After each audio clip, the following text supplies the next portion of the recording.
everyone, and welcome back to our channel. Today I will be explaining how to organize your team.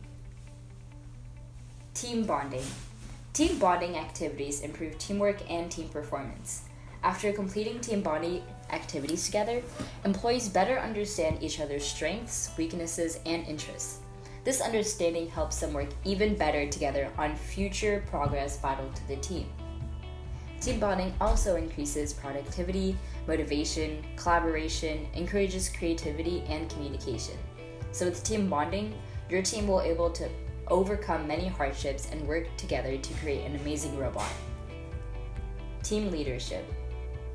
Now that your team is working well together, it's time to figure out how to organize your leadership.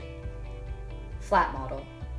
A structure with few to no level of middle management between leadership and employees. Many small teams utilize this method because there are fewer team members and less need for hierarchical management. This method also allows anyone to step up when the team is exploring an area of their expertise.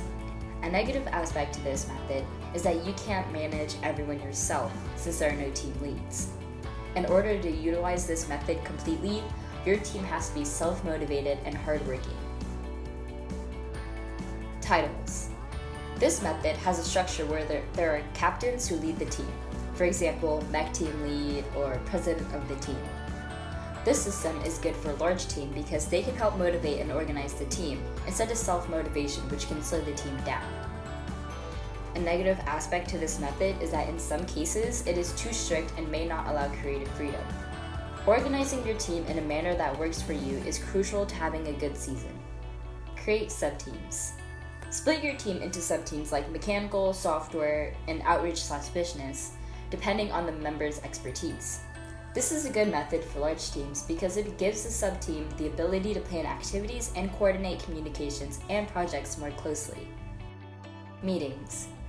Now, since you have your team organized, you should start thinking about meeting times. Having a main meeting for the whole team is where you can summarize the work you have done in your subteam for the last week.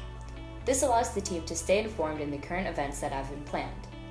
This is also the time where you create plans for the whole team like tournaments, team building, and more. You should also have different meeting times for subteams because often with large groups, it can get too crowded and loud to focus with your team.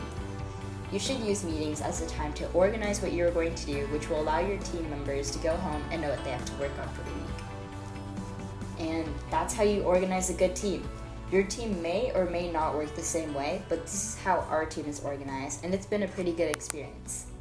That's it for me, folks. Thank you for watching.